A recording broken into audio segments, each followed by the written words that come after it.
Several countries have joined the UN in calling for an investigation into the deaths of more than 100 Palestinians during an aid delivery in Gaza. At least 117 people were killed and more than 760 injured on Thursday as they crowded around aid lorries. UN Secretary-General Antonio Guterres condemned the incident and said desperate civilians need urgent help. Hamas accused Israel of firing at civilians, but Israel said most died in a crush after it fired warning shots. On Thursday, international criticism of Israel mounted, with French President Emmanuel Macron saying civilians had been targeted by Israeli soldiers. The EU's foreign policy chief, Josep Borrell, described the incident as totally unacceptable carnage. Reacting to the incident, Mr. Guterres wrote on social media, "I condemn Thursday's incident in Gaza in which more than 100 people were reportedly killed or injured while seeking life-saving aid. The desperate civilians in Gaza need urgent help, including those in the north where the UN has not been able to deliver aid in more than a week." On Friday, France, Italy, and Germany also called for an independent investigation into the aid convoy deaths. Gaza's Hamas-run health ministry called the incident a massacre. The UN Security Council scheduled a closed-door emergency meeting to discuss the incident, during which Algeria, the Arab representative of the body, put forward a draft statement blaming Israeli forces for opening fire.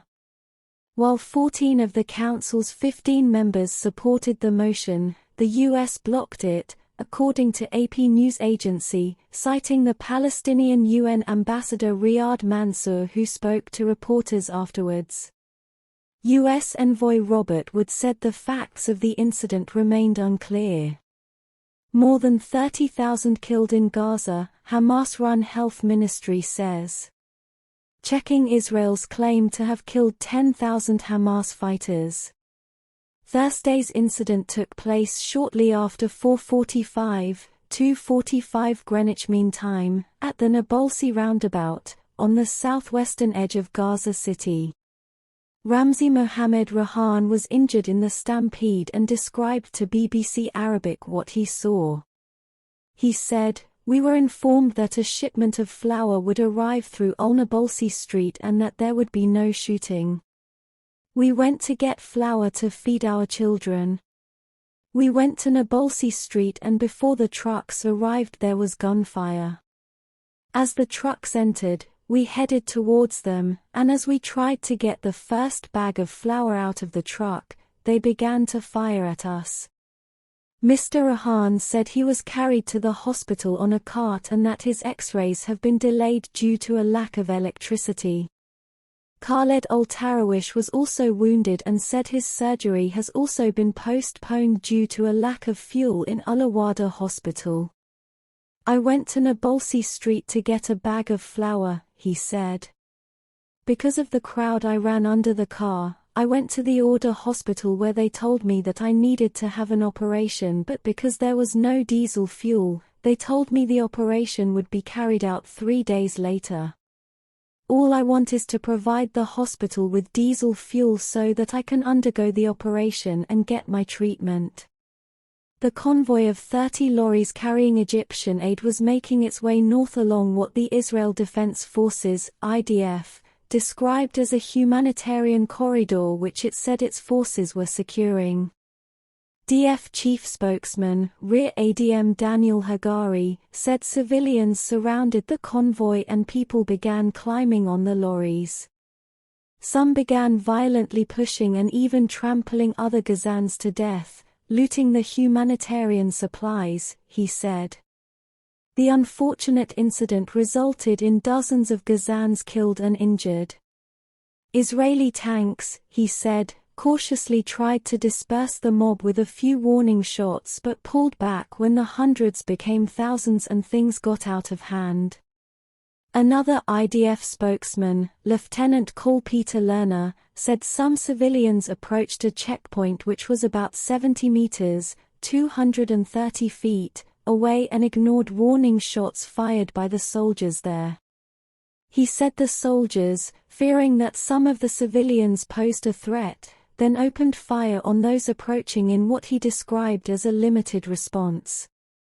Hamas rejected the IDF's account, citing undeniable evidence of direct firing at citizens, including headshots aimed at immediate killing.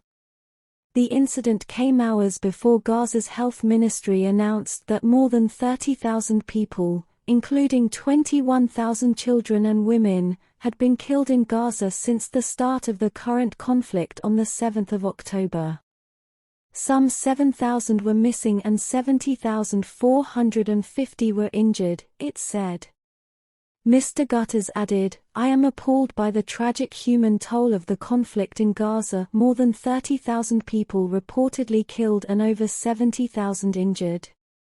I reiterate my call for an immediate humanitarian ceasefire and the unconditional release of all hostages."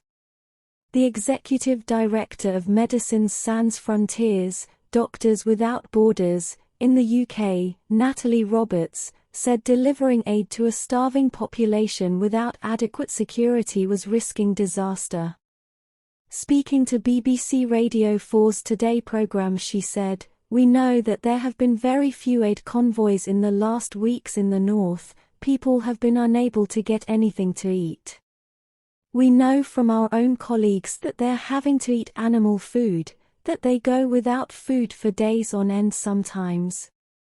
And so people are just completely desperate, and the minute you start trying to deliver food to the region without any sort of security for the convoy, then this was always going to happen." The UN is warning of a looming famine in the north of the territory, where an estimated 300,000 people are living with little food or clean water. Israeli military launched a large-scale air and ground campaign to destroy Hamas, which is proscribed as a terrorist organization by Israel, the UK, and others, after its gunmen killed about 1,200 people in southern Israel on the 7th of October and took 253 back to Gaza as hostages.